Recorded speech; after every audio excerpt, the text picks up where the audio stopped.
o bajar el volumen, y si acaso llama, por favor, atienda afuera.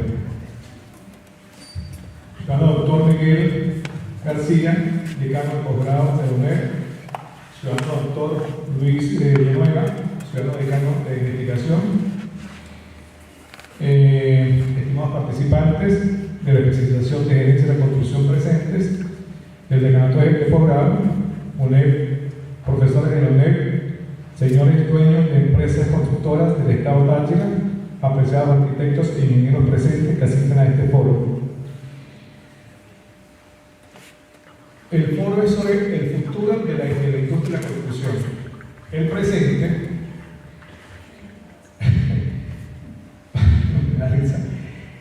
la industria de la construcción es la segunda industria después del petróleo, o era la segunda industria después del petróleo. Se encuentra totalmente paralizada según las últimas datos y estadísticas que se manejan a nivel de la Cámara de Construcción. Según algunas fuentes, la industria de la construcción se ha reducido a ampliaciones de modificaciones de viviendas, construcciones de áreas comerciales y algunos que otros edificios que se están construyendo en el Estado. La Cámara de la Construcción ha hecho esfuerzos para firmar convenios con el sector del gobierno para la construcción y reparación de servicios básicos, electricidad, agua potable, carreteras que no han tenido respuesta y que reactivaría la industria de la construcción. La construcción de viviendas por parte del sector privado está paralizada por falta de créditos hipotecarios. Eso nos lo veremos más adelante desde la Cámara de Inmobiliaria. Ante este panorama, necesitamos una gerencia de la construcción creativa que sería posible cuando las circunstancias cambien en el país. Quisiéramos escuchar la opinión de los ponentes. Hacemos un llamado el podio al ingeniero Jacobo, presidente de la Cámara de Construcción. Al ingeniero Ricardo Labrador, presidente de la Cámara Inmobiliaria. Al ingeniero Fernando Moreno, de la empresa privada de la construcción, el abogado Gustavo Estrada, consultor público de la Cámara de Construcción. El participo, que tiene 15 minutos para su exposición.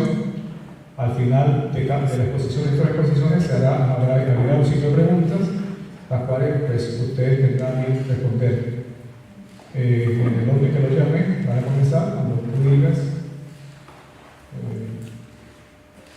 Sí.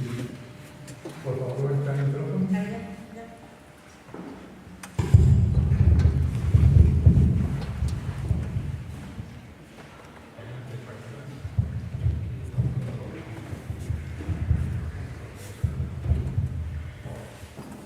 Muy buenas tardes.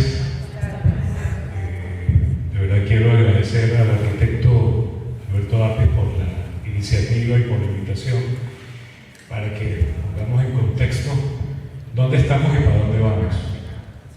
Bien interesante lo que decías del sector construcción, que después de la industria petrolera pues éramos los mayores empleadores de mano de obra. No solamente en Venezuela, sino a nivel mundial, el sector construcción es el mayor dinamizador de las economías de los países. Y acá, una economía totalmente paralizada, pues responde a que el sector construcción está totalmente paralizado.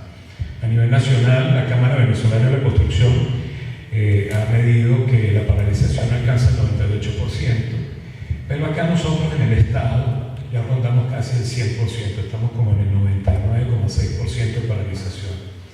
Es correcto lo que tenemos en actividad, de acuerdo a lo que dice el arquitecto Alberto, remodelaciones menores de casas, de edificios, de apartamentos, inversión a través de las ONG que funcionan acá, que están dedicadas a invertir en lo que el Estado dejó de hacer, en el sector salud, en el sector educacional y en el sector de servicios básicos, que los organismos que se encargaban de eso lo dejaron de hacer. Ahí es donde está apuntado ese 0,4% o 0,5% de actividad que tenemos ahorita en el Estado. La gobernación gobernación, las alcaldías están haciendo inversiones muy pocas, son muy cortas las inversiones que están haciendo. Estamos viendo que la ciudad se le está haciendo un proceso de bacheo, ¿qué cantidad de gente ocupa?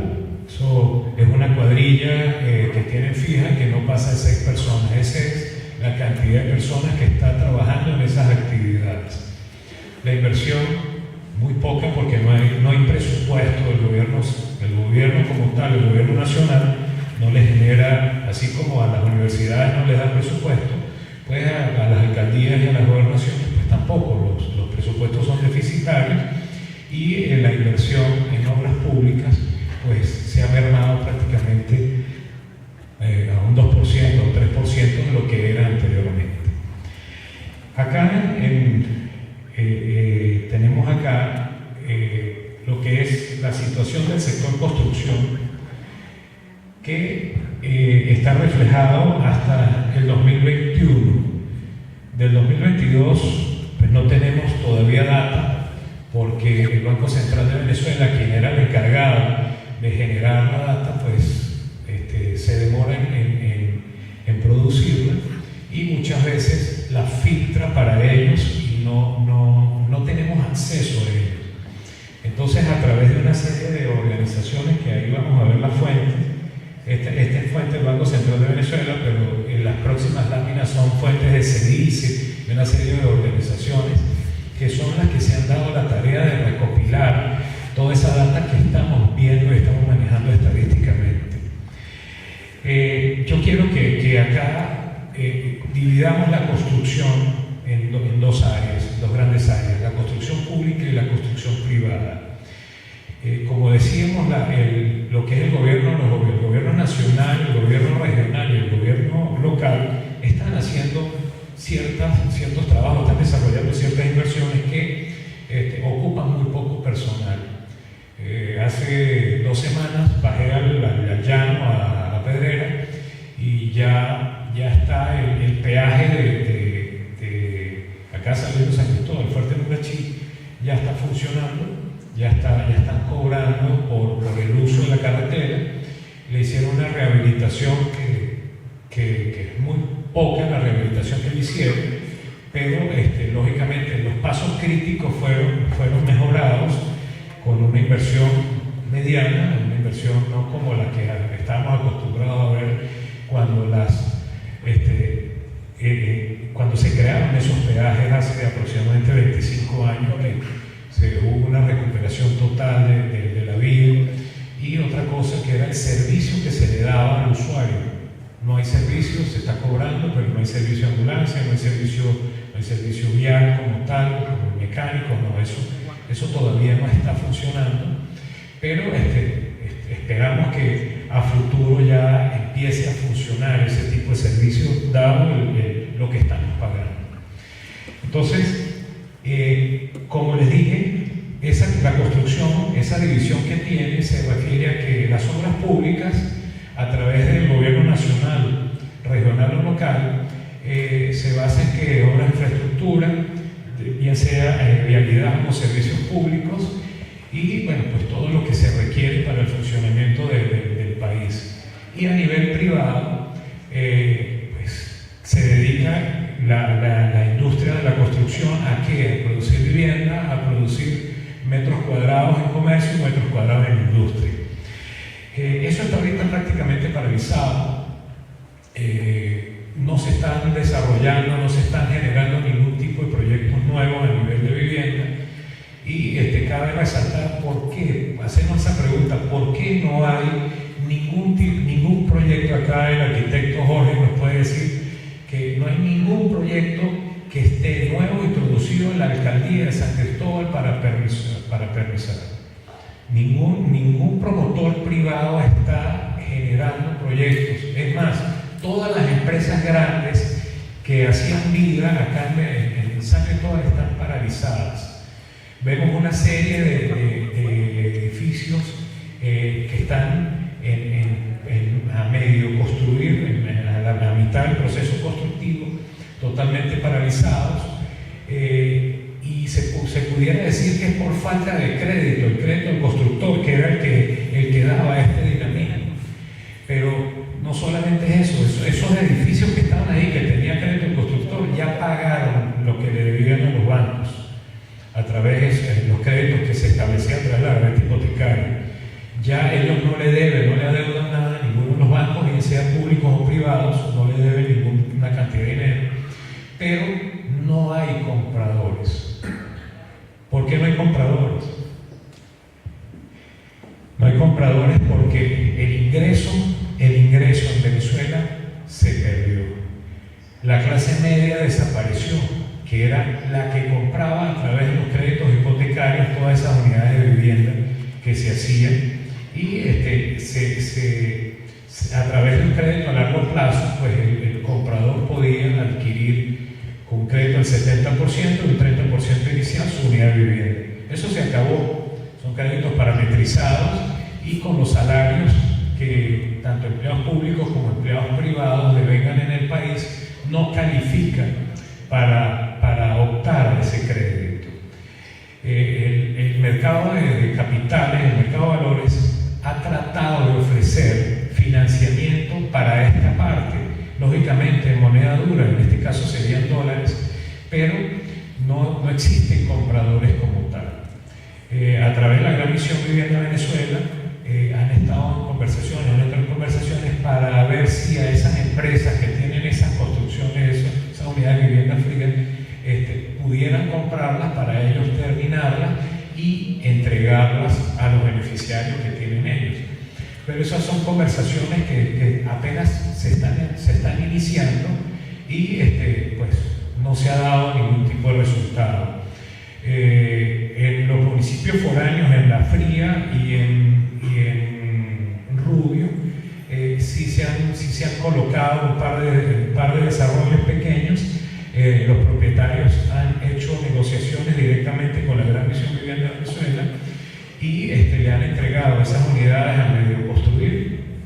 Ellos las han terminado con los mismos beneficiarios y las han adjudicado. Son tres ejemplos que tenemos acá en el Estado que se han dado con buen pie. Acá en San Cristóbal no hay todavía resultados, hasta los momentos han entrado en conversaciones y no hay resultados todavía de venta como tal.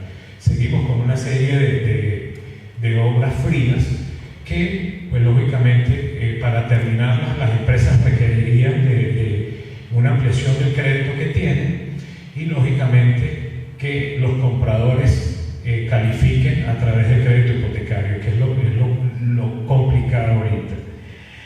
Entonces, esa actividad que se desarrollaba a través de la empresa privada era la que mayor demanda de mano de obra tenía. Fíjense acá en esta lámina, acá tenemos la curva de lo que es el PIB de la economía venezolana, que es la línea azul, y la otra, que es la línea amarilla, es lo que es el valor agregado de la construcción a ese PIB.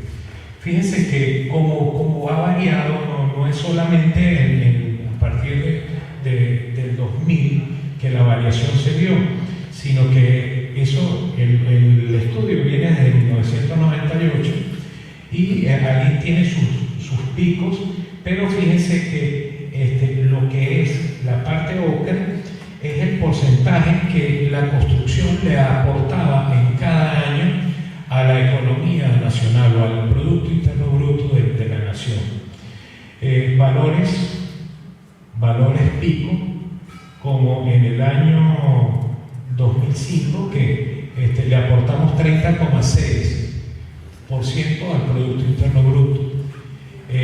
También tenemos en el 2003 un valor de menos 29,5 que tenemos acá reflejado. Entonces fíjense que ha sido muy volátil lo que ha sido el aporte de la construcción al Producto Interno Bruto del país. Y cabe destacar que ¿por qué es esto? Esto obedece a una una serie de políticas de Estado que se han desarrollado en cada momento que lo que hacen es que afectan la confianza de los inversionistas o de los constructores en lo que es la producción de metros cuadrados, bien sea a nivel comercial, industrial o residencial. También ahí se refleja lo que es la inversión pública. Ahí esa curva ocre es la sumatoria de todas las actividades de construcción, tanto públicas como privadas. Entonces fíjense que la parte más crítica está a partir del año 2012, que es cuando en realidad, fíjense, bajamos a menos 7%, en el 2011 subimos a 16,6%, pero en ese momento empezamos con una caída sostenida que no hemos podido recuperar. Para ese momento habíamos perdido el 98,86% de lo que es el aporte del valor agregado de la construcción al Producto Interno Bruto de la nación.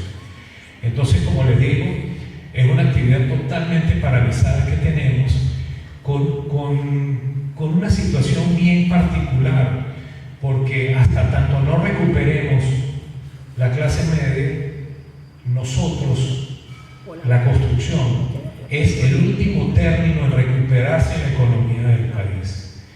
Entonces, es responsabilidad nuestra seguir aportando desde cada uno de los lugares donde estamos para ver de qué forma podemos contribuir a la recuperación de esto. El año pasado, a finales del 2021, la caída de la economía se detuvo y empezamos a ver ya signos positivos en lo que es la recuperación económica del país. Pero eso se dio solamente a nivel de comercio, a nivel de consumo de bienes primarios como tal. Pero la construcción, que es la mayor consumidora de mano de obra, porque por cada empleo directo que tiene genera 5 empleos directos, no está demandando mano de obra, y por ende pues los empleados que estaban empleados especializados de la construcción han tenido que emigrar a otras regiones. Hace rato estaba dando unas declaraciones a Unión Radio y precisamente me preguntaban eso, de que cómo estábamos nosotros en la pérdida de mano de obra a través de la frontera. Yo, bueno, imagínense, si la tenemos a 46 kilómetros acá, simplemente agarrar un carro en la mañana acá y en cuestión de hora y media ya están en Cúcuta en su trabajo, ni siquiera tienen que mudarse de acá. Entonces, lógicamente, allá en el norte de Santander tenemos todo lo contrario. Tenemos una presión de necesidad de vivienda muy alta. El gobierno nacional ha aprobado subsidio para 60.000 unidades de vivienda. Entonces, pues lógicamente todo lo que genera eso. Hay una alta demanda de unidades de vivienda allá, y lógicamente demanda una cantidad de mano de obra tremenda. Lógicamente todos los empleados que hemos tenido acá pues no califican, porque ya de determinada edad en adelante, después de los 50 años, ya a nivel de altura albañiles no califican, pero lógicamente a nivel de piso, a nivel de 3-4 metros de altura, pues sí pudieran trabajar. Entonces esas son las limitaciones que se establecen allá en Colombia para contratar mano de obra nuestra. Fíjense acá, tenemos la participación de la construcción, la otra lámina, en lo que es los precios del PIB, precios constantes, el PIB total, que es la parte roja, y lo que es el sector construcción. Y fíjense que para el 2021 teníamos 0,7%. Entonces, si lo traducimos, ¿qué tenemos? Un 99,3% de paralización. Esa es la realidad. Los que han ido últimamente a Caracas pueden ver en la zona de las Mercedes o en la zona de Altamira y los Palos Grandes, pues que se ha dinamizado la construcción. Sí, pero fíjate, Ana, en lo que es la Mercedes hay 1 millón de metros cuadrados de comercio y oficinas nuevas, disponibles fríos. acelerando la reactivación del país. Se están construyendo en los Palos Grandes y en Altamira edificios, apartamentos por el orden de los $2.600 el metro cuadrado. Entonces, bueno, esa es la otra Venezuela que tenemos. Lógicamente tenemos una diferenciación muy grande entre los de arriba y los de abajo. Entonces se está produciendo únicamente a nivel privado para atender ese pequeño nicho de mercado. En Anzoátegui también lo que es lechería, la zona de lechería se está desarrollando también bastante en la parte de construcción recreacional. Y en turismo hay cierta inversión que no está. El presidente de la Cámara Venezolana en estos días dio unas declaraciones que eso lo que está colocando es el 2% en dinamismo al sector. Entonces fíjense, 0,7% teníamos en el 2021, eso no ha cambiado mucho para el momento donde estamos. Y estas son las dos últimas láminas que quedan, pues es el reflejo de los dos materiales de construcción principales para nosotros, que es el acero y el cemento.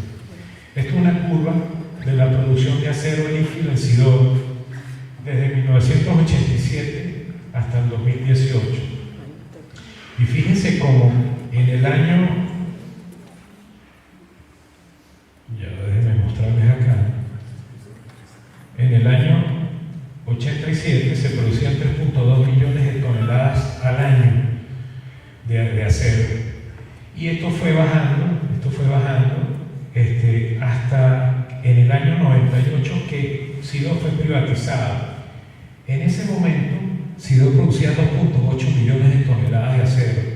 Y de ahí en adelante, cuando el grupo argentino compró Sidor, la producción empezó a subir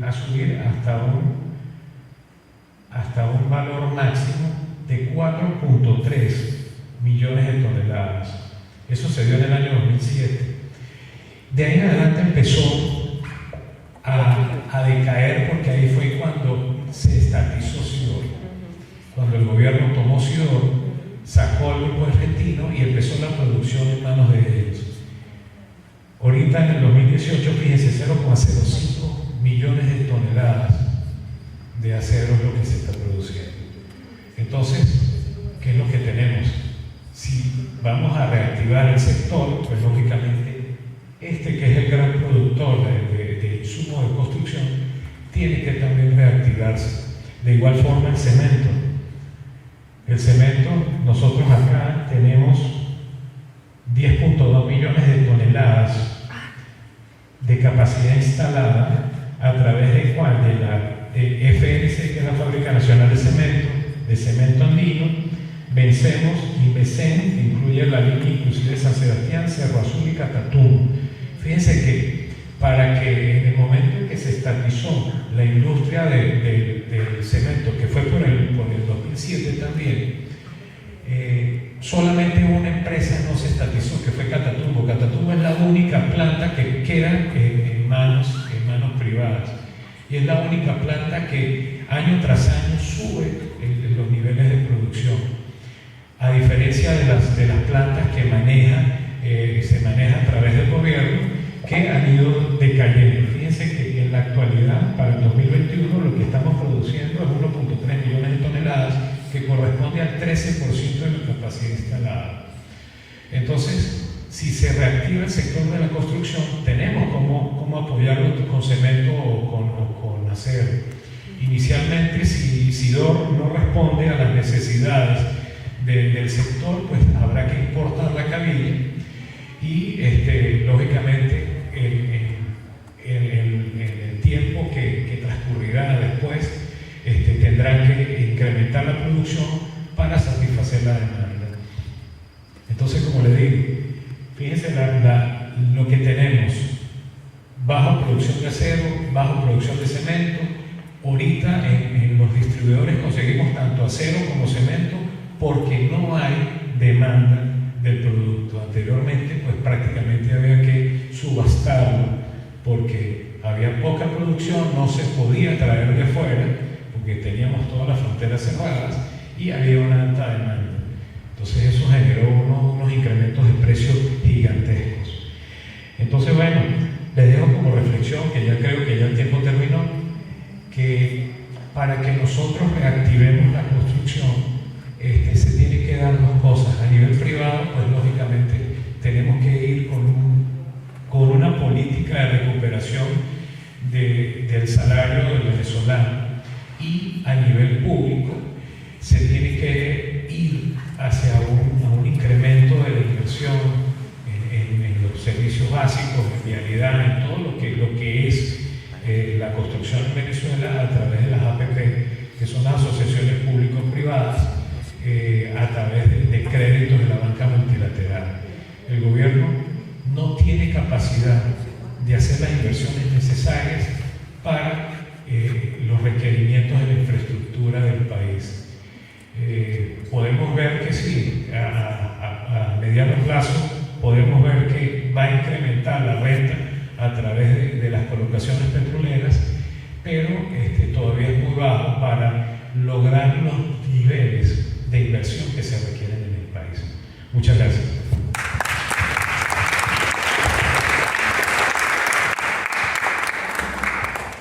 Gracias, ingeniero.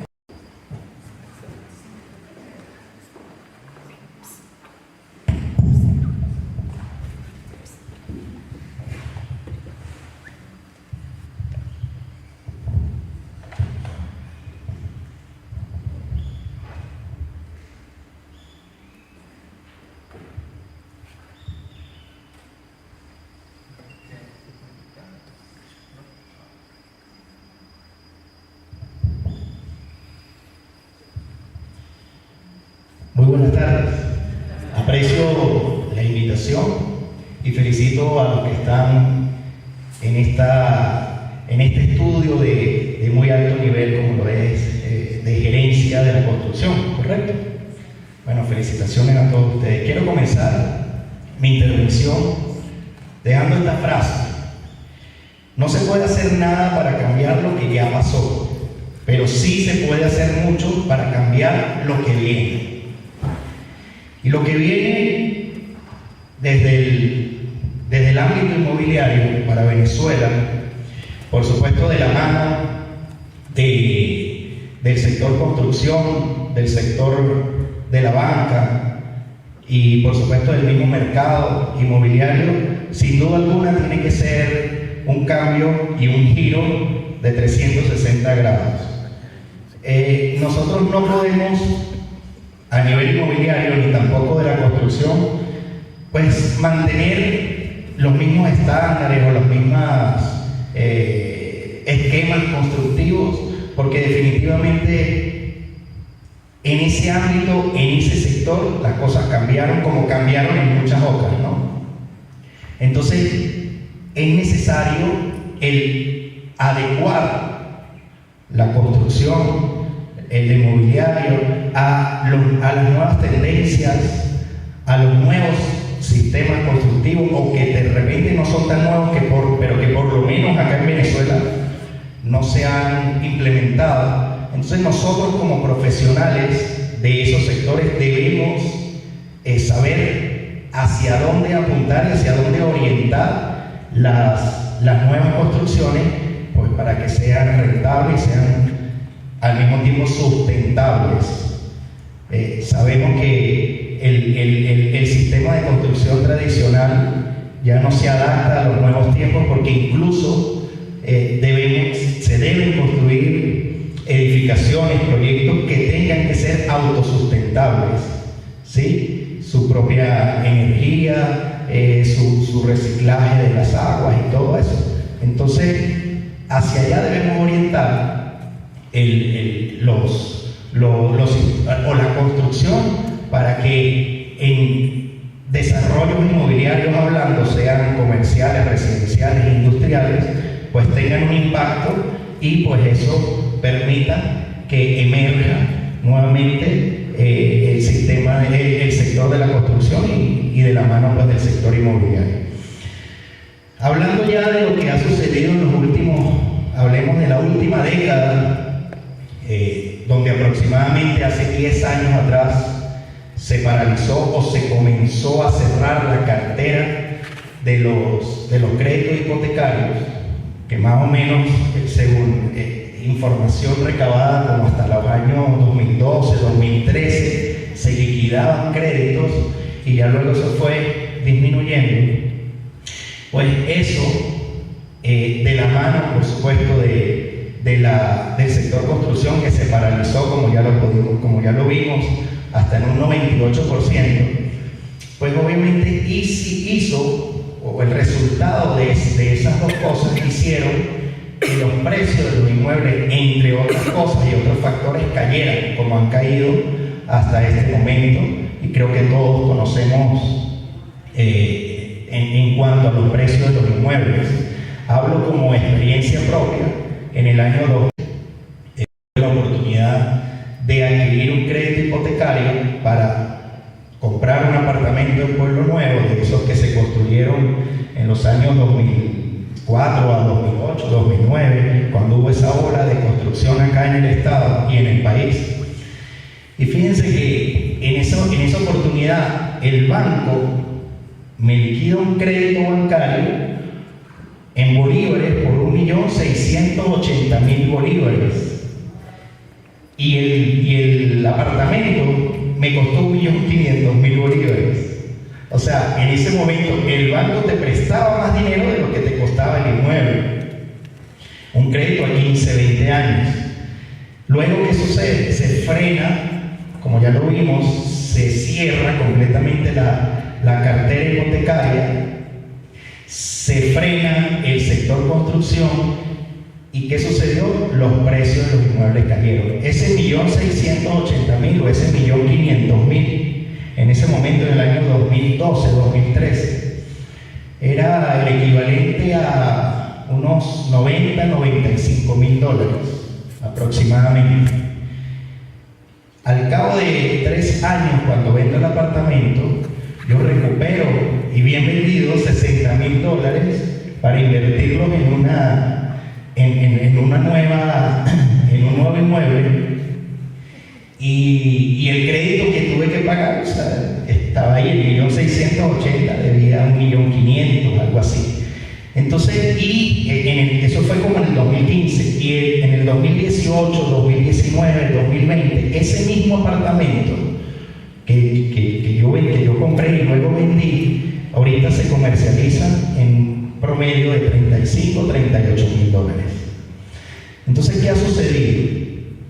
Cuando se frena un sector, como lo es el de la construcción, cuando el sector de la banca también cierra sus carteras, a nivel inmobiliario, ¿qué sucede? Los precios caen. Obviamente que hay otros factores que influyen: servicios, vialidades, infraestructura, aspectos jurídicos, legales, o sea, todo lo que envuelve el ámbito inmobiliario y el mercado inmobiliario como tal. Pero cuando nosotros combinamos todos esos aspectos, sin duda alguna, el precio de los inmuebles cae. Otra de las razones es porque el consumidor final, es decir, el cliente, el comprador, pues obviamente tiene que pagar de su propio bolsillo, no tiene acceso alguno a créditos hipotecarios.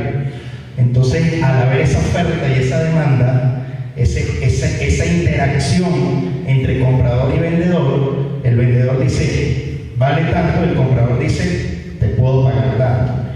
Y ahí empieza ese comportamiento natural de oferta y demanda y hace que los precios caigan. Otra de las razones por las que también los precios de los inmuebles cayeron era la premura de la gente que desafortunadamente pues migró de Venezuela, ¿no? Emigró, que salió de nuestro país, y muchas de esas personas, yo tuve clientes que en su momento me decían, ¿cuánto vale el apartamento a precio de mercado? O mi casa, o el inmueble. Bueno, alrededor de 50.000 a precio de hoy. Los precios iban cayendo cada mes o cada trimestre, alrededor de 50. Bueno, si me dan 35 lo venden. Necesito 35 para ir. Y cuando tú vendes el primer inmueble dentro del mercado en un precio muy por debajo, ya los demás que vienen se convierte en referencia para los demás que vienen, y eso es otra de las razones por las que los precios pues han caído. Como les he mencionado, el sector construcción se frena, y esa referencia que teníamos para ubicar el precio de los inmuebles secundarios pues ya no existía, y pues hizo que cayeran. La banca es otra de las razones, la premura de la gente, la pérdida de la calidad de los servicios, la infraestructura. O sea, son una serie de factores que envuelven el hecho de que, o influyen en que los inmuebles vayan hacia arriba o caigan en cuanto a su valor. Ok, ¿qué debemos o qué podemos hacer? ¿Qué está dentro de nuestras manos para que esto dé el giro necesario que tiene que haber, que tiene que suceder en nuestro país para que el mercado comience a girar y comience a andar nuevamente? Uno, que en definitiva se adapten desarrollos y proyectos inmobiliarios que vayan con las tendencias, con la actualidad, y que además se escuche al mercado qué tipo de inmuebles son los que se están actualmente demandando, o cuáles son los que tienen más deseabilidad, ¿sí? Por ejemplo, sabemos que anteriormente se construían apartamentos de 140 metros cuadrados, 4 habitaciones, más la habitación de servicio, con el baño de servicio, una cosa que en esos tiempos era la tendencia, era lo que se estilaba, ¿no? Era como el común denominador. Hoy en día, fíjense, yo estuve en un proyecto en Cúcuta, y se están vendiendo apartamentos de 61 metros cuadrados, totalmente tecnológicos, inteligentes, con domótica, una serie de valores agregados que lo hacen hoy en día un inmueble de última generación, por decirlo así, ¿no? Pero 61 metros cuadrados, estamos hablando casi la mitad, un poquito menos de la mitad de los apartamentos que normalmente se construyeron o que se construyeron en otros años, por ejemplo en la década de los 80, 90.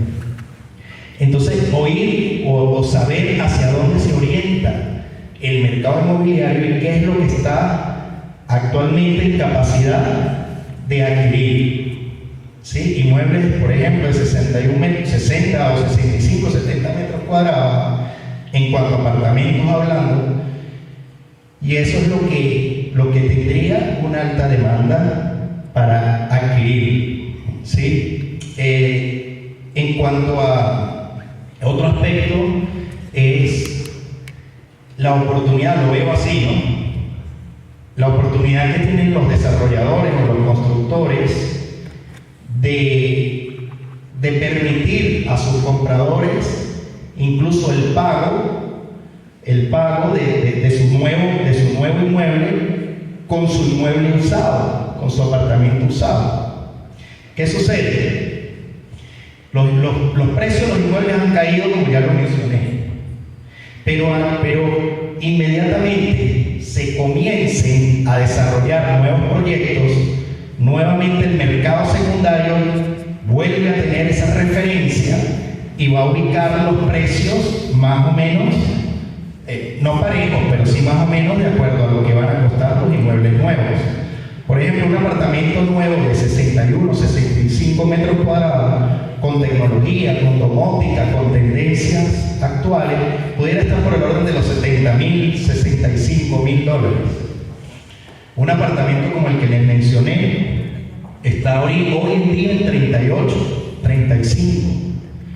Un comprador de un apartamento de estos puede decir, bueno, ya que no tengo acceso a la banca, tengo $35,000 representados en este apartamento usado, que lo pudiera recibir la la constructora o la desarrolladora.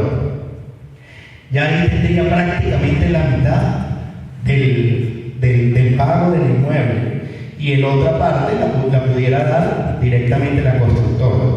Ojo, esto es una opinión totalmente particular, ¿no? Pero lo veo como una oportunidad. ¿Qué sucede? Ese apartamento que se está recibiendo, al tener esa referencia de construcciones nuevas, va a mejorar su valor, como anteriormente sucedía. Un apartamento nuevo costaba 100.000, un apartamento del mercado secundario costaba 70, 80.000, pero no 35. Entonces, ese apartamento que se estaría recibiendo, perfectamente la constructora, el desarrollador puede decidir o alquilarlo o venderlo pues a un precio incluso por debajo todavía del precio de mercado.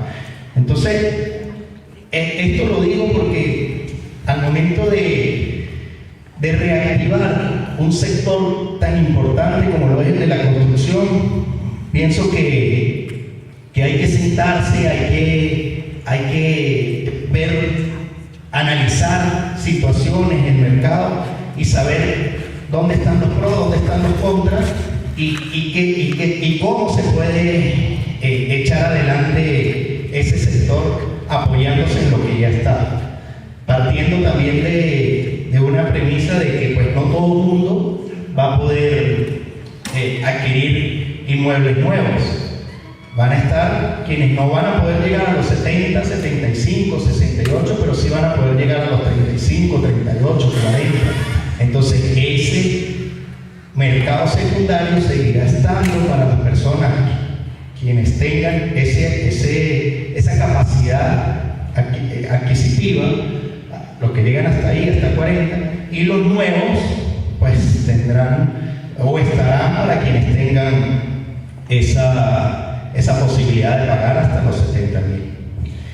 Y por último, también una de las razones por las que el precio o el valor de los inmuebles cae en cualquier región, ciudad, donde sea, es por la poca disponibilidad de terrenos para desarrollar. Cuando tú tienes una ciudad donde ya se han instalado servicios, donde ya se han instalado clínicas, donde ya hay una buena vialidad, donde hay comercios, que es donde está todo a la mano, y tienes lotes de terrenos importantes donde se pueden desarrollar, tienes numerosos lotes de terreno, pues digamos, los precios entre esos lotes compiten y pues puedes adquirir lotes a un buen precio, ¿no? Para desarrollar el proyecto inmobiliario. Cuando ya en una ciudad como la nuestra, San Cristóbal, donde esos lotes de terrenos para desarrollar proyectos inmobiliarios ya son contados y son pocos los que están por allí regados por la ciudad, y que además los tamaños de ellos no son los más apropiados para construir desarrollo, apropiados en cuanto a tamaño me refiero. Entonces, ¿qué sucede? Los precios de esos terrenos se incrementan, aumentan, y además mientras más amplio, mientras más grande es un lote de terreno, menor será su valor por metro cuadrado. Mientras más pequeño es, mayor será su valor por metro cuadrado. Entonces, esa también es una de las razones por la que el sector construcción hoy en día, adquirir un lote para levantar un proyecto, pues quizás no ha sido lo suficientemente factible, a pesar de que el precio de los inmuebles ha caído, incluyendo por supuesto el de los terrenos. Entonces, en el ámbito inmobiliario, vemos que son muchas las razones por las que los precios de los inmuebles o caen o se elevan. Entonces, ¿qué esperamos en los próximos tiempos? Bueno, llegar a un acuerdo a nivel de la banca para que pues aperture nuevamente esa cartera de créditos, tanto hipotecarios como créditos al constructor, para que dinamice y incentive y motive nuevamente este sector que vemos brinda oportunidades laborales, brinda oportunidades por supuesto al mismo mercado para que adquieran pues, sus inmuebles y puedan mejorar su calidad de vida y formar un hogar, que se desarrollen o por lo menos que se diseñen pues, proyectos que vayan de la mano con las tendencias tecnológicas, y que se desarrollen proyectos o se diseñen proyectos que vayan de la mano también con lo que demanda el mercado. ¿Ok? Eso de construir amplios apartamentos, quizás hoy en día aquí no funciona. Tienen que ser apartamentos más pequeños, que eso es lo que está demandando la gente. Y bueno, por último, que también en cuanto al futuro de la construcción, pues que los mismos constructores, desarrolladores, proyectistas evalúen la oportunidad que puede existir o que existe actualmente en el mercado para precisamente tomar ese mercado secundario, que además es lo que ha mantenido, es lo que se ha movido en los últimos años.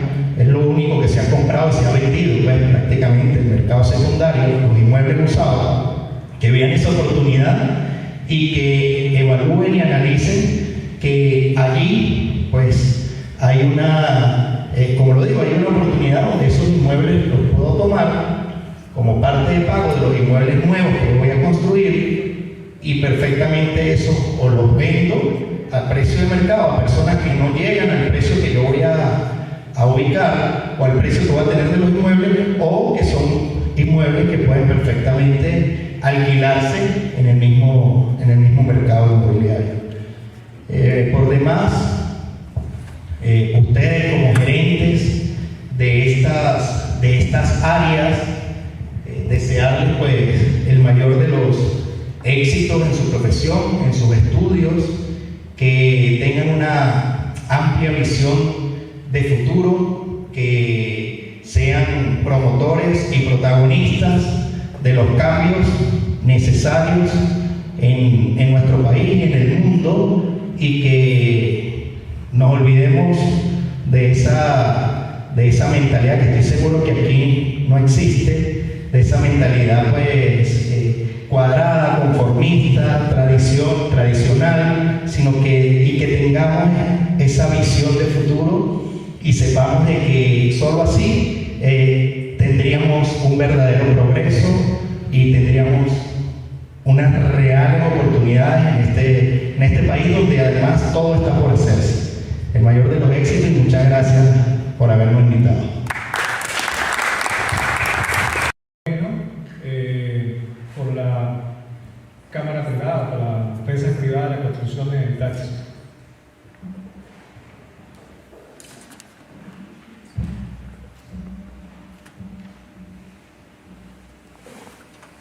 Muy buenas tardes para todos.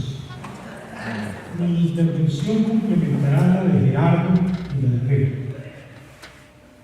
Quiero hacer una acotación a la de Rey, y es una cosa fundamental que una política de concertación entre todas las fuerzas que coexisten en el país hace necesario resolver con urgencia, y es aumentar el nivel del salario y la capacidad adquisitiva de ese salario de la masa laboral nacional. Nada haríamos con una apertura del sistema crediticio nacional si los posibles compradores no tienen la capacidad de pago para asumir ese compromiso. Una cosa que dramáticamente se ha perdido en los últimos 15 años. Son vergonzosos los salarios que la masa laboral nacional recibe.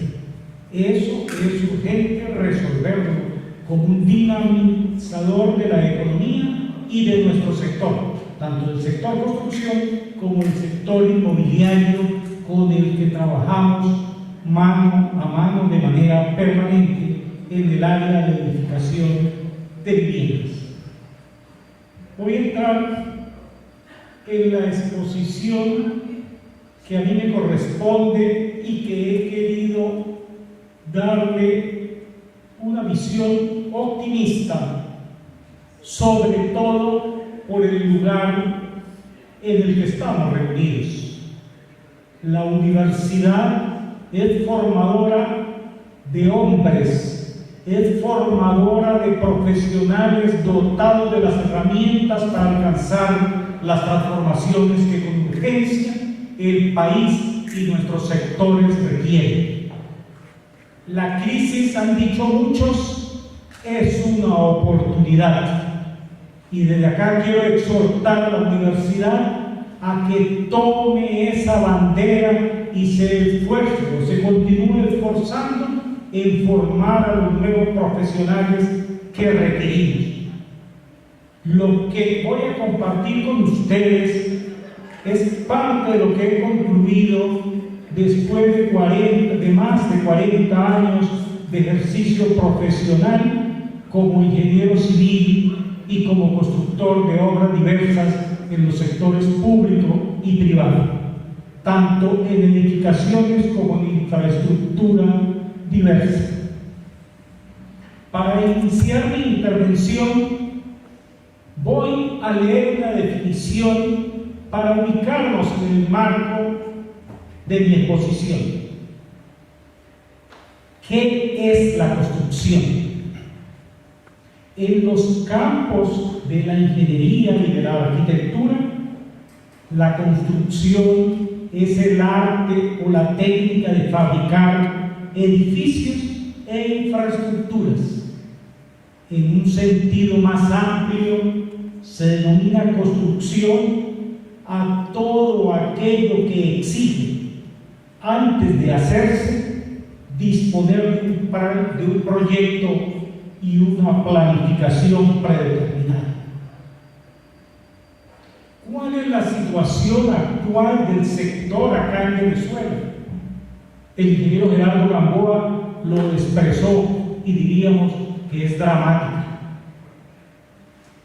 Enrique Madureira, el actual presidente de la Cámara de la Construcción, en entrevista que le concedió a Unión Radio en diciembre de 2022, expresó que el sector construcción experimentó, como Gerardo bien lo señaló, una caída del 98%. Ahorita representamos el 2% de lo que éramos. Casi podríamos decir que nuestro sector está desaparecido. Sin embargo, Enrique Madureira expresó que visualizaba este año con optimismo y dio 3 razones para ello. La primera, la flexibilización del gobierno después del levantamiento de las sanciones petroleras a la compañía norteamericana Chevron. Madureira confía, como de hecho está sucediendo, en que esto significará la entrada de importantes capitales que serán inyectados en la industria petrolera. El segundo punto que a él lo hace optimista es la aprobación de un fondo de inversión para infraestructura y ayuda humanitaria aprobado por la ONU para Venezuela y que incluirá la rehabilitación de 4.000 escuelas, la construcción de acueductos, de plantas de tratamiento de agua blanca y de aguas negras, entre otros. Y por último, la liberación de un fondo de la Corporación Andina de Fomento que está dirigido al sector eléctrico y que permitirá, entre otras cosas, rehabilitar el GURI, la estabilización de algunos sistemas de transmisión eléctrica y la recuperación parcial del sistema de generación. Esas son las razones que hacen a Enrique Madurelli optimista en cuanto a las posibilidades del 2023. No significa esto que habrá un repunte significativo del sector de la construcción. Significa que se iniciará la reactivación del sector. Hay otro punto importante al que quiero referirme, y son las fortalezas de nuestra industria.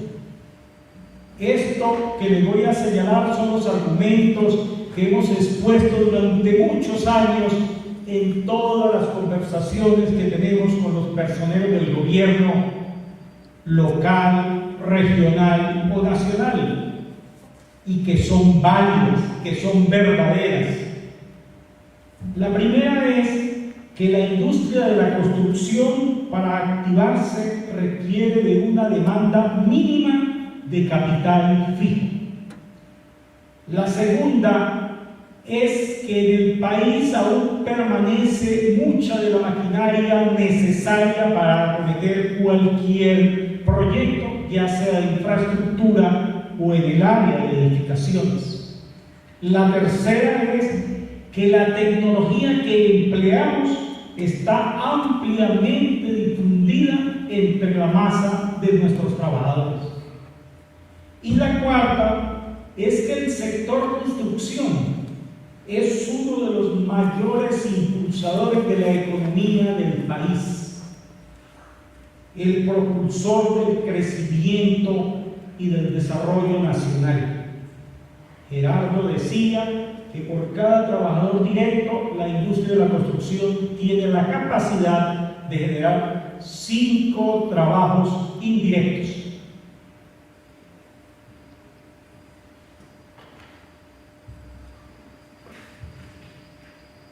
Ahora bien, se habla del mundo post-pandemia o del mundo post-COVID. Esto es innegable. El mundo nunca volverá a ser como el de antes, y por supuesto el país tampoco. Hay una serie de tendencias globales, mundiales, a las que no podemos escaparnos y que las voy a señalar como un referente para entrar luego en la materia que nos compete. En los últimos 20 años presenciamos avances tecnológicos disruptivos que no habían ocurrido en las anteriores revoluciones con tal celeridad y con tal impacto en la masa humana. Son tendencias globales que aceleraron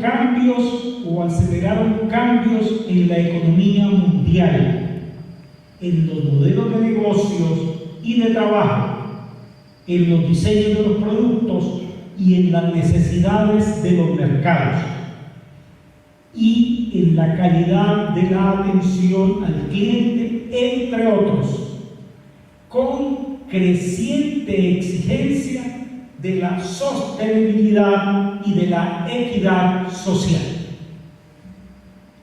En estas tendencias globales resaltan la transformación digital, la conectividad avanzada, la redefinición del trabajo, la transición energética, el reacomodo del poder económico global, la hipersegmentación de los mercados, las migraciones, la urbanización, la recuperación post-COVID, configurando una nueva modalidad para la organización productiva y de la sociedad.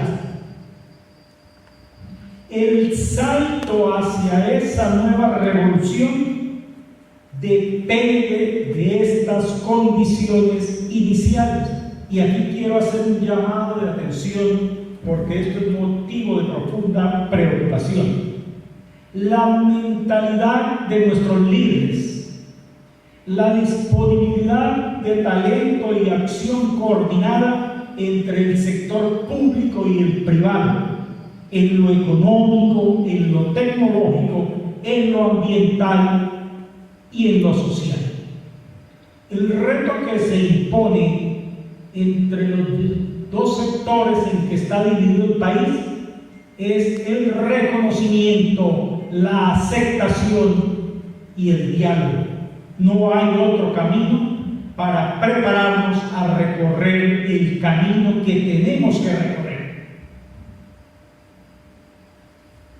En ese marco de referencia es válido afirmar que la nueva industria de la construcción debe constituirse fundamentada en 3 elementos.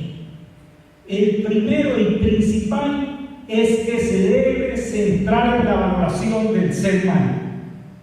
El segundo es en la sostenibilidad y el tercero es en la resiliencia.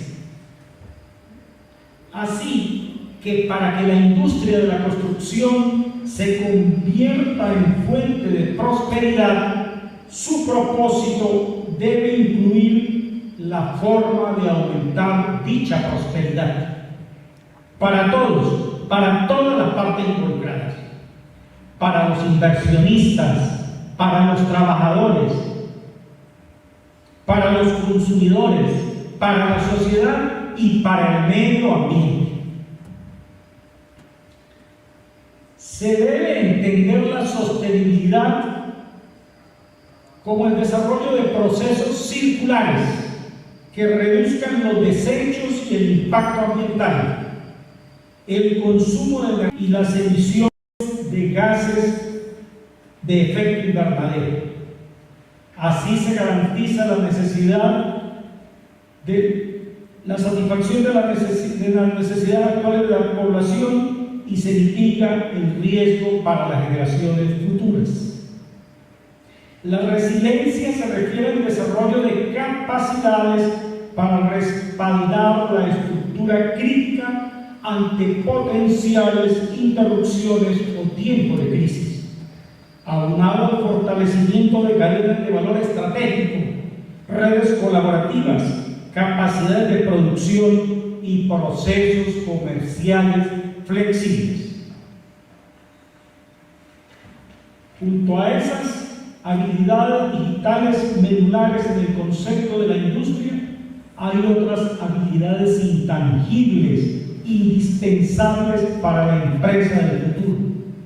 Estas son la alfabetización digital, el análisis de datos, el trabajar con nuevas tecnologías y la ciberseguridad y gestión de los datos.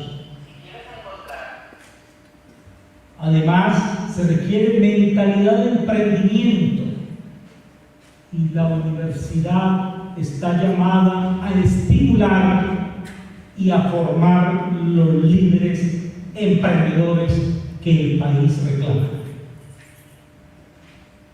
Se requiere comunicación efectiva entre todos, el manejo de la complejidad, la capacidad para trabajar física y psicológicamente con seguridad y con nuevas tecnologías, flexibilidad y mentalidad abierta hacia el cambio constante, resolución creativa de problemas, mentalidad disciplinada para el trabajo interdisciplinario e intercultural, habilidades exigibles a las empresas para ser aptas para el futuro.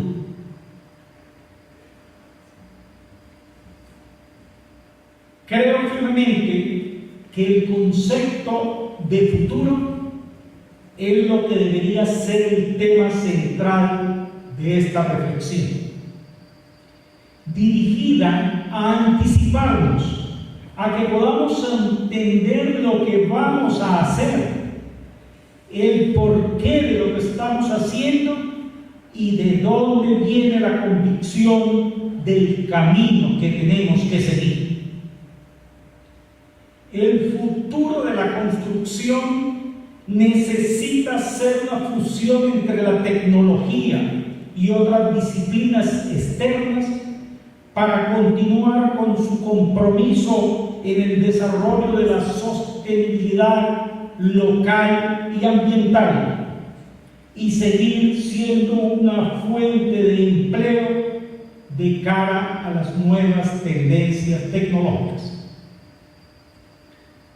A medida que la industria y el mercado exigen más competencias e innovaciones, la construcción es clave para la revolución tecnológica, por lo que el futuro será liderado por los software en construcción, por los materiales de alta calidad, por las superestructuras, por la impresión en 3D y por la tecnología BIM, que no es más que la modelación integral de las obras en general para permitir la participación de todos los que participan en el proceso de construcción de la misma. Por otro lado, también se augura una crisis en los puestos de trabajo de diseñadores y constructores a medida que la inteligencia artificial toma más campo en el proceso de diseño. Comunidades remotas y de bajos recursos no podrán sostener o incrementar su calidad de vida, y la estandarización no podrá cubrir necesidades específicas, tradiciones y maneras de vivir.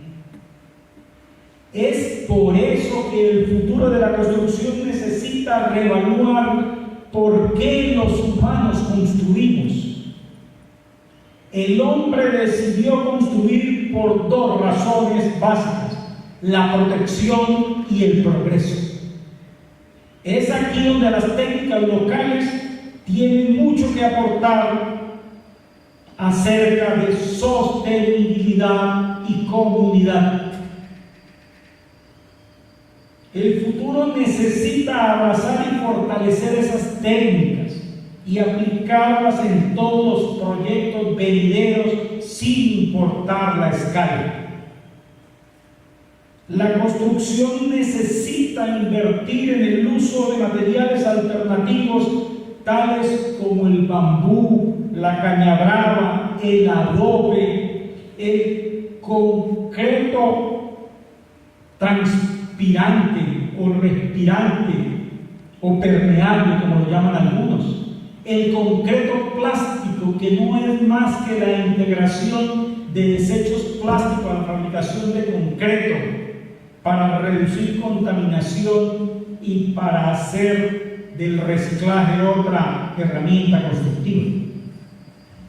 Por esta razón, el primer reto de la construcción es trasladar los high-tech a los low-tech, es decir, la alta tecnología a la baja tecnología. Parece contradictorio, pero es un reclamo urgente. El segundo reto de la industria de la construcción es que tiene que ser más inclusiva, ya que esta juega un rol predominante en la economía. El mercado predomina su aplicación y desarrollo y deja en segundo plano al bienestar humano. Eso debe ser corregido. La construcción necesita abrir más oportunidades a roles indirectos, como los residentes y las comunidades, abrir nuevos modelos de negocios y adaptar todos los profesionales envueltos a adaptarse a los constantes cambios. Es así como el futuro de la construcción es indispensable en el cambio global en términos económicos, ambientales y sociales. El futuro es donde la construcción y el habitar sean el mismo ejercicio.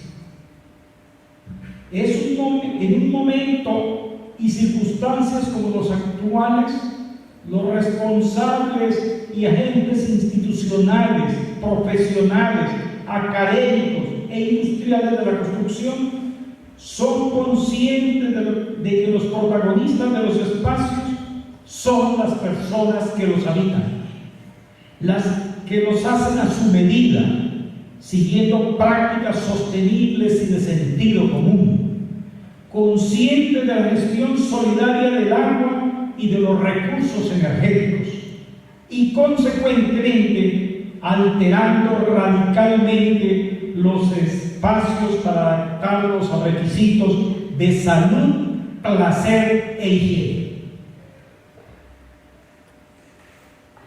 Vale decir que integrar los conceptos de innovación, tecnologías emergentes y sustentabilidad en la planificación, diseño y desarrollo de proyectos es lo que hará más eficiente y amigable la industria de la construcción. ¿Cuáles son las tendencias del futuro? Las tendencias del futuro a nivel mundial son, a grosso modo, las siguientes. Las empresas constructoras utilizarán cada vez más tecnología para mejorar la eficiencia y la productividad. Habrá un enfoque continuo de sostenibilidad y de eficiencia energética. Otra tendencia es que la construcción se vuelva más digital. Fuera de todo eso existen diferentes mejoras en la tecnología, en las técnicas y en las herramientas que nos permitirán ir mucho más lejos. Con esas tres premisas, a nivel internacional los expertos coinciden en que hay 10 tendencias sin discusión. La automatización y la robótica como parte del proceso constructivo.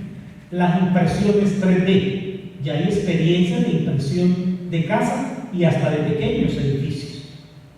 La construcción modular, seguramente ustedes han visto que habrá llegado la construcción de un edificio que celda a celda los chinos ensamblaron en un día.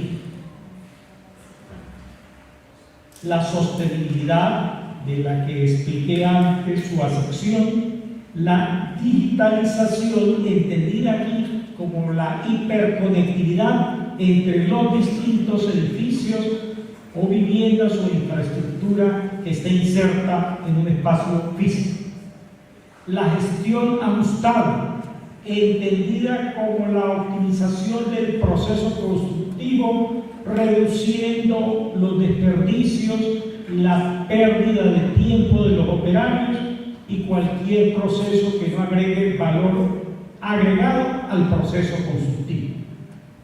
El uso del BIM, que como les expliqué no es más que una metodología y una serie de programas que permiten recrear el proyecto de manera tal que antes de su ejecución o durante el proceso de ejecución puedan participar todos los actores. La colaboración, entendida como la participación de todos en la conformación de esos proyectos. La seguridad, como se debe valorar al ser humano, la seguridad se hace un factor importantísimo y se busca que los accidentes se reduzcan al mínimo durante el proceso. Y los análisis de datos, las nuevas tecnologías permitirán recabar millones y millones de datos que deben ser analizados de manera permanente para optimizar los procesos. Eso, a grosso modo, es lo que nos espera y Venezuela no está exceptuada de eso. Yo veo la situación actual simplemente como un tránsito. Los que hemos estudiado o somos aficionados a la historia, recordamos que Venezuela vivió circunstancias mucho más graves que las actuales. La guerra de independencia, la primera, después la guerra federal y después los gobiernos post-Guzmán Blanco. Y Venezuela lo superó, creció y su sociedad en general vivió tiempos mejores. Esta noche oscura que estamos atravesando pasará. Y la universidad y todos los que estamos inmersos en el sector tenemos el reto de entrenarnos, de entrenar y de formar a la nueva generación para que con habilidad y destreza maneje esas herramientas que ya se imponen en el contexto mundial y de las cuales nosotros no estaremos exhibidos. Muchas gracias.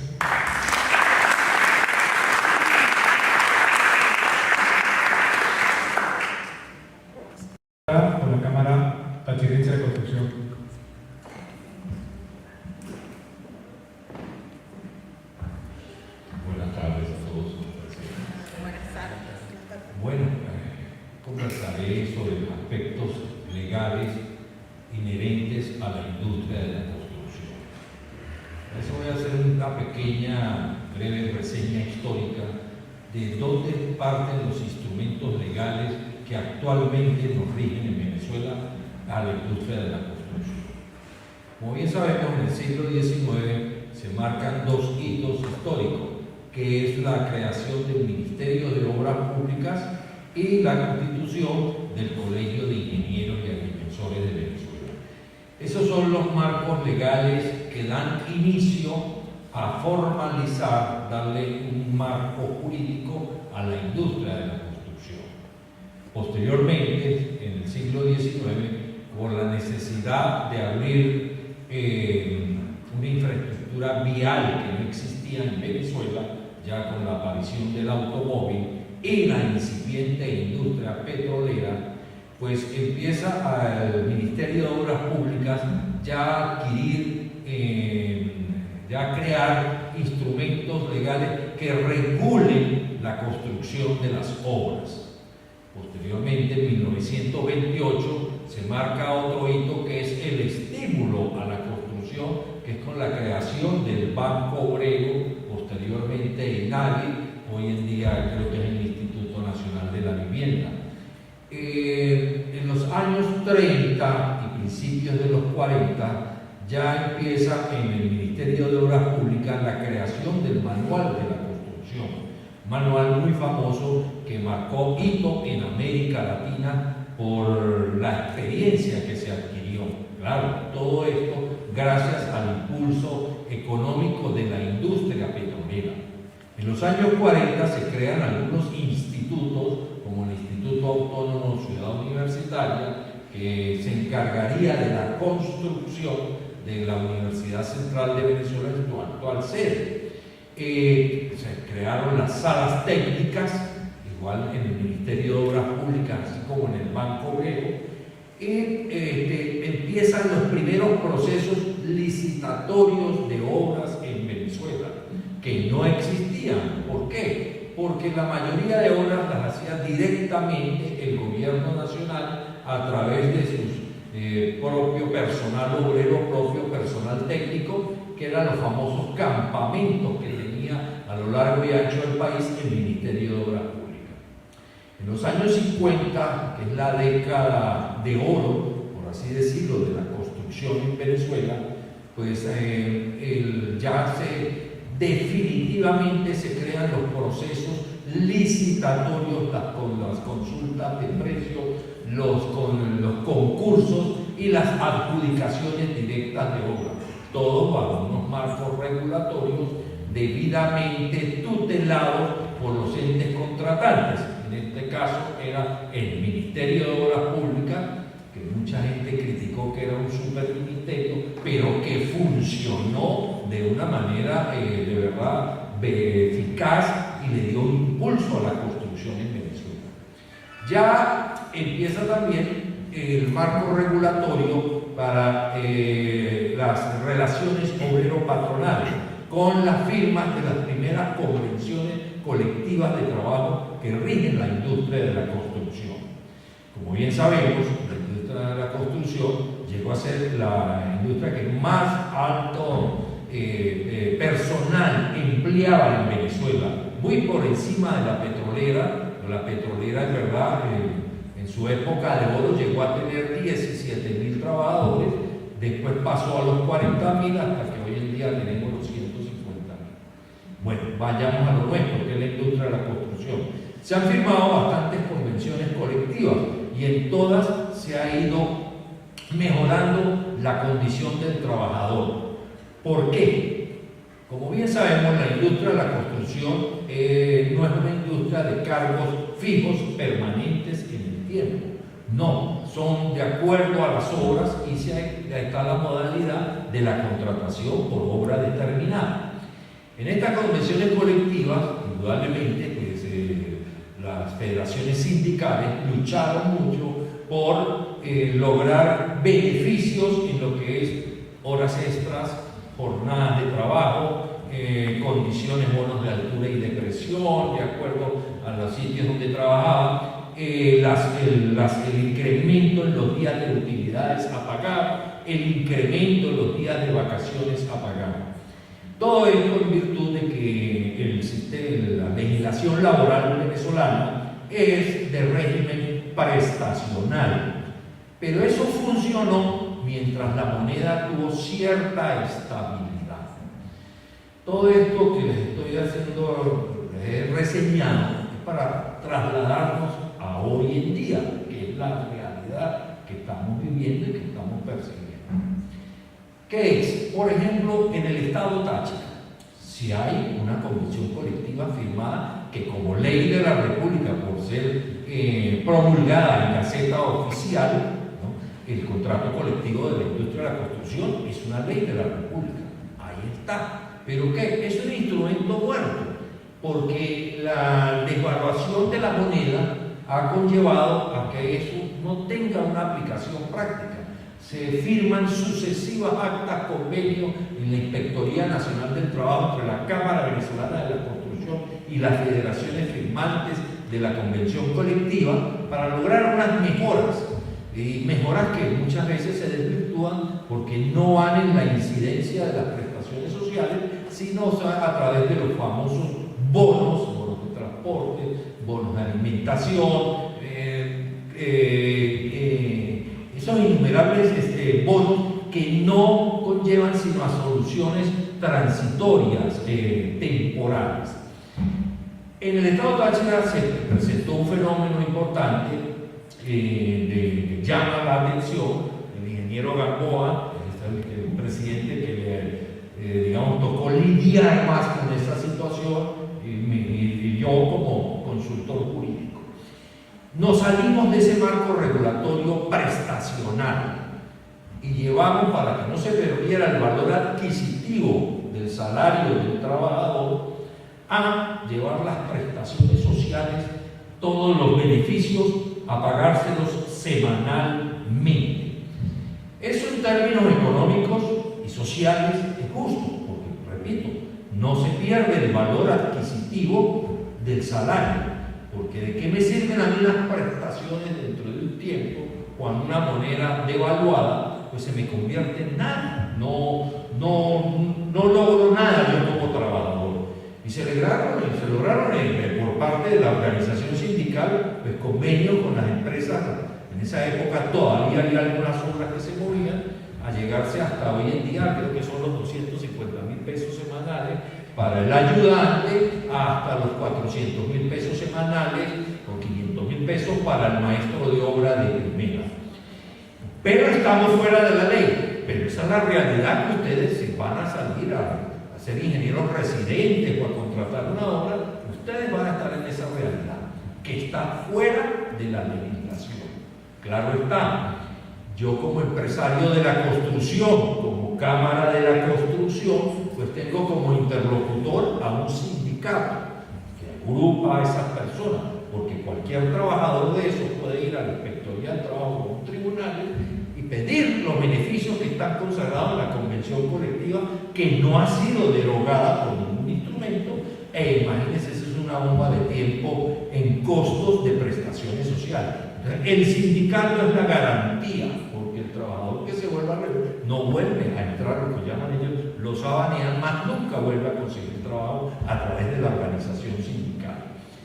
Eso con respecto a lo laboral, para que ustedes estén conscientes de lo que van a encontrarse cuando salgan a trabajar y a gerenciar una obra. Sentarse con el sindicato y llegar a acuerdos de qué es lo que se va a pagar semanalmente, y no hay las prestaciones sociales. Ahorita hay una estabilidad monetaria, sin embargo se ha cumplido el esquema hasta ahora en las muy pocas obras que hay, y los entes contratantes, en este caso el gobierno estatal y algunas alcaldías, pues han sido respetuosos al respecto. Y en los reclamos que se han hecho en la Inspectoría del Trabajo, yo no digo que es que el funcionario sea ignorante de la existencia de una contratación colectiva, pero como se ha pagado en divisas, en pesos, dólares, más que todo en pesos, ellos te cobran lo que está establecido en la Ley Orgánica del Trabajo, los trabajadores y las trabajadoras, como prestaciones sociales, más no lo pautado en la convención colectiva. Digamos que no es desconocimiento, sino que están afrontando esa realidad.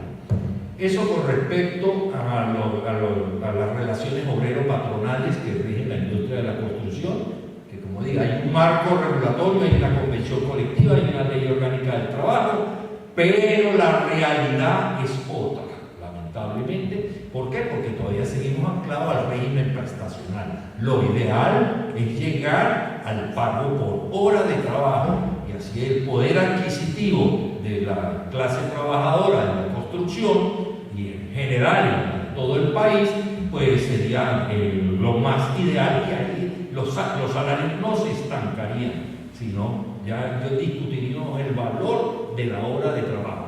Pero todavía no hemos llegado a eso, algún día llegaremos. Luego hay unos aspectos regulatorios legales, digamos, hay unos de estímulos y otros de desestímulos, en este caso para la industria de la construcción privada. Como bien sabemos, en el antiguo Banco Obrero, posterior INAVI, actual Instituto Nacional de la Vivienda, pues el Estado ahí subvencionaba las viviendas a las clases menos pudientes y eran precios accesibles a lapsos de tiempo para el pago bastante extendidos, pero eso está desaparecido. Luego viene la ley de política habitacional, como para estimular el desarrollo de eso, digamos, son créditos que se subsidiaban, pero en virtud de que la industria petrolera venezolana, que era la que generaba los recursos para esos subsidios de vivienda, para la contratación de obra, para el pago, inclusive esta universidad está sufriendo eso, de que la falta de esos recursos no ha estimulado su crecimiento y desarrollo. Yo tuve oportunidad en Caracas de ver la maqueta de lo que iba a ser la UNED. La UNED actualmente es el 40% de lo que iba a ser en realidad. Y ya ha pasado, yo fui abogado de empresas contratistas que hicieron diferentes obras, ya ha pasado mucho tiempo y estamos, digamos, estancados. ¿Todo eso por qué? Porque dejamos de producir petróleo, que era el puntal de desarrollo, lo que nos generaba los recursos para eso. Entonces, esas leyes de estímulo, ley de política habitacional, los créditos subsidiados, eso no existe porque no hay recursos que lo logren para apalancar, sustentar. Aunado a eso, se suman las políticas de desestímulo, como es la protección excesiva, por ejemplo, esa ley de protección al acreedor hipotecario, que prácticamente, si yo a usted le presto una cantidad de dinero para que construya, y en vista de que la situación económica del país, al piso, yo perdí mi trabajo, etc., yo no podía recuperar esa vivienda. Bueno, eso ya es una cuestión de comercial, del producto del sistema capitalista, pero eso también desvirtúa, esas leyes desestimulan al promotor privado. Ya el ingeniero Labrador explicó como presidente de la Cámara Inmobiliaria la situación del mercado ahorita que hay en Venezuela inmobiliario. Bueno, el resumen que les digo, Venezuela tiene un excelente marco regulatorio porque tuvo una industria de construcción de primera, tanto en la ley de contratación de obras públicas, como en su reglamento, como en las diferentes instituciones que fueron creadas al respecto para la construcción, ¿verdad? Muy adelantadas para su época, las mejores en América Latina, también en legislación laboral, un contrato colectivo que después del petrolero llegó a ser el mejor en Venezuela, pero lamentablemente hoy en día esos son instrumentos legales que están en la teoría, que están en papel, están contenidos en gacetas, porque en la realidad es otra. Entonces, no es mucho lo que me puedo yo expandir en el tema, porque ¿qué les puedo decir? Hace 5 años yo trabajaba, digamos, un 95%, 98% para contratistas constructores. Ya hoy en día eso pasó a ser un 3, un 4, un 5%. ¿Por qué? Porque hay una paralización total. Entonces, los marcos regulatorios existen, pero están, como les dije anteriormente, en el papel porque no hay cómo aplicarlo por crisis económica y que conllevó a la paralización total del sector. Entonces, ¿qué les recomiendo a los futuros gerentes de obra que van a llegar en su momento? Que las realidades son totalmente diferentes a lo que está plasmado y pautado en los instrumentos legales. Lamentablemente Venezuela pues, está ahorita inmersa en una crisis económica. Yo, mi opinión particular la baso en que dejamos de producir petróleo, dejó de entrar divisa, Venezuela se paralizó. Bueno, eso es todo lo que les puedo decir. En la industria de la construcción están los instrumentos que ustedes quieran en las gacetas oficiales, contratación colectiva, todo, pero eso ahorita no se está aplicando. Muchas gracias.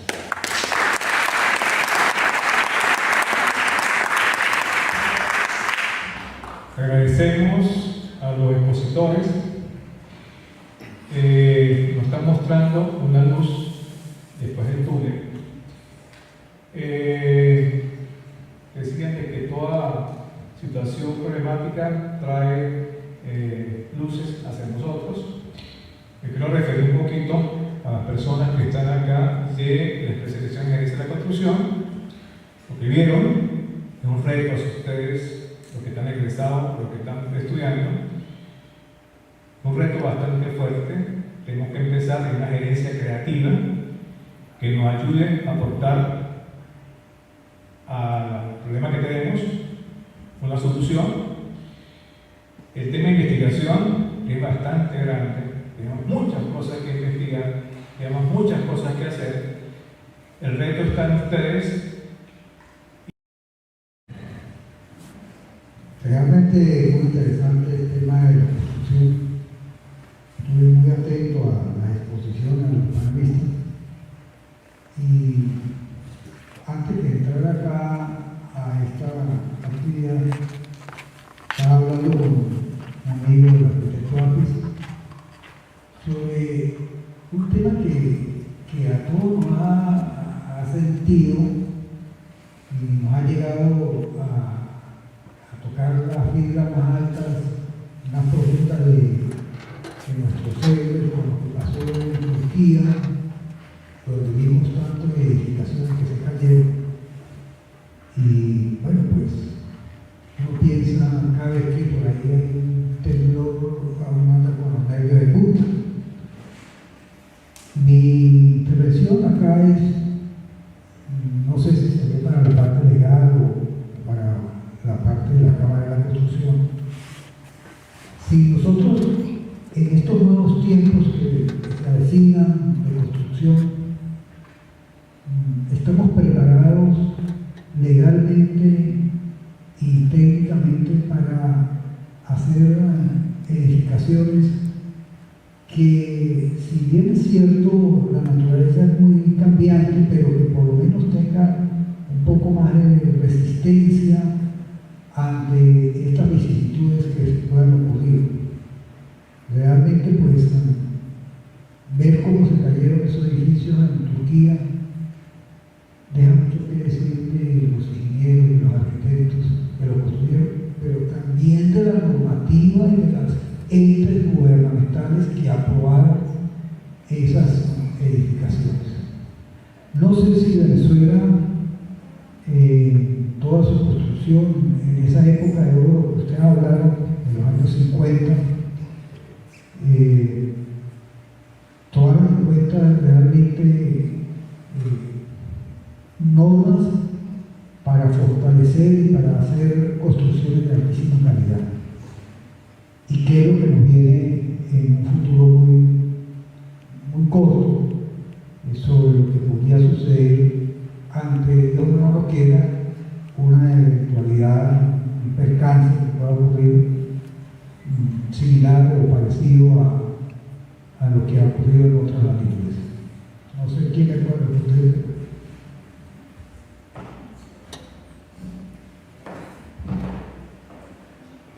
Bueno, muy interesante, de verdad, la reflexión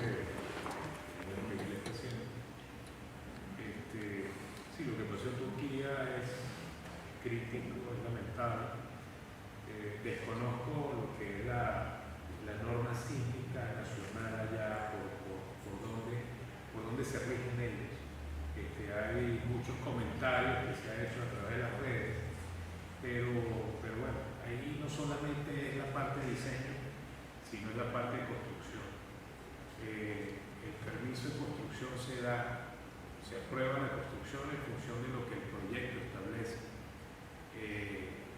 Pero lo más importante es que ahí se puede cumplir la norma, pero se quebranta en lo que es el proceso de construcción por razones de costo o por falta de criterios equivocados de los que son los constructores. Ahí donde está, yo creo que la mayor vulnerabilidad en el proceso de la construcción. En Venezuela tenemos una norma sísmica que se ha ido revisando periódicamente, y cada vez que pasa un evento sísmico en los alrededores, en la cercanía del país, pues es revisada y es modernizada. De hecho, nuestra norma sísmica es superior a la norma sísmica americana. Y cada vez que pasan, como le digo, estos eventos, lo que es la patología estructural, cuando se elabora, pues se determinan cuáles son las fallas las cuales se incluyeron las estructuras, y entonces se corrigen o se mejoran las exigencias de la norma sísmica. Acá ha existido de verdad un respeto muy grande sobre lo que está en el proyecto.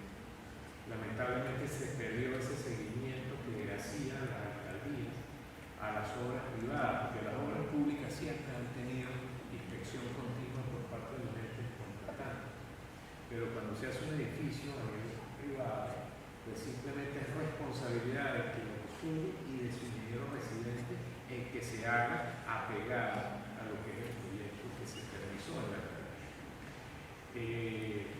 Nosotros acá, fíjate que hemos tenido eventos sísmicos de magnitudes importantes y las estructuras se han portado de acuerdo a lo que fueron diseñadas con sus niveles de elasticidad y sus niveles de resistencia a las ondas sísmicas por las vibraciones producidas por los movimientos telúricos. Esperamos que no cambien las magnitudes, porque la naturaleza es cambiante, y pues las energías disipadas a través de esos movimientos de placas tectónicas pueden variar y podemos quedar fuera de ese espectro de sismo al cual está inmersa la norma sísmica venezolana. Nosotros acá, el terremoto de Caracas en 1967, por cierto no había nacido, todo digo, nos enseñó bastante, y se corrigieron una serie de criterios ya no se aplican, y eso nos sirvió de experiencia, nos sirvió de conocimiento para no cometer esos errores que se cometieron previamente a eso. He visto, quiero reseñar algo que pasó en el vecino país, que años atrás un puente que había sido Premio Nacional de Ingeniería se cayó en pleno proceso constructivo y colapsa es por efectos de viento.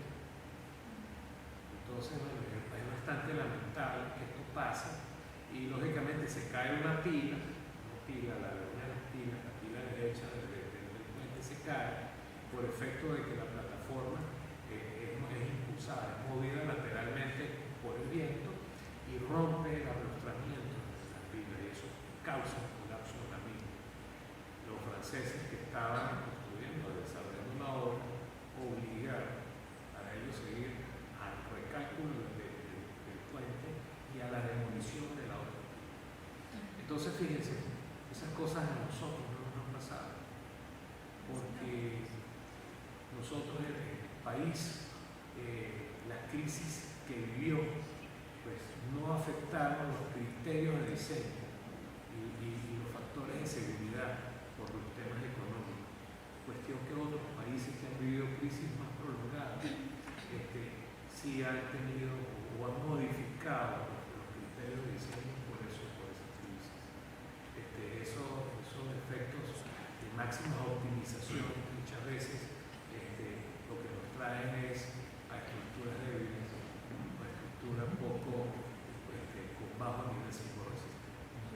Entonces, les digo de verdad con mucha responsabilidad que somos muy buenos constructores acá en nuestro país. Hemos hecho obras de altísima calidad que han sido referencias mundiales. Estamos viviendo, de verdad, como dijo el ingeniero Fernando, estamos viviendo un momento asiago, un momento oscuridad por aquí, pero del cual vamos a salir. Y una de las cosas bien importantes es que somos muy buenos ingenieros donde nos paguemos. Donde vayamos, somos ingenieros de calidad, de un conocimiento de verdad avanzado. He trabajado fuera del país y de verdad me he desenvuelto con ingenieros de diferentes especialidades, en Colombia, en Centroamérica, en Estados Unidos, y les digo que estamos por encima del promedio internacional. Entonces, sigamos esa preparación y bueno, esfuerzos así como que los profesores acá y las autoridades de esta universidad son los que